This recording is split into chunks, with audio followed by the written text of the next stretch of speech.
Hey everybody, Mike from Seasoned Advice. And in this video, I want to talk about military veterans and what they offer many times when it comes to recruiting.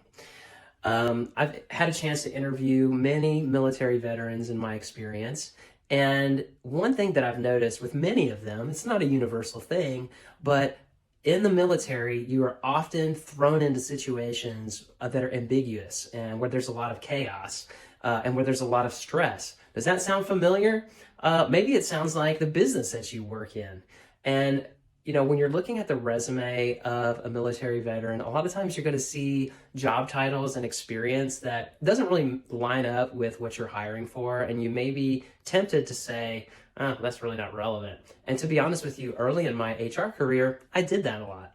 I saw backgrounds that just didn't seem to mesh with the job that I was hiring for, and I just missed a lot of candidates that would have been qualified if I had dug a little bit deeper.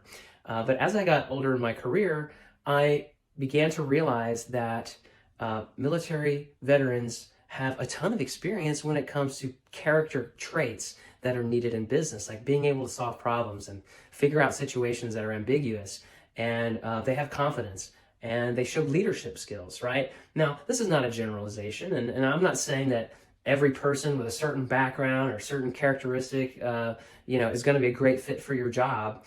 But I urge you not to overlook that because they oftentimes bring a experience and a skill set that is incredibly useful. So give a second thought to military veterans, even if the background maybe isn't quite a fit. Give them a shot. Have a conversation. You're going to oftentimes be impressed, and you're going to get someone who's loyal, who's committed, who's a true problem solver, who's creative, who's confident, and who's demonstrated leadership well beyond their years.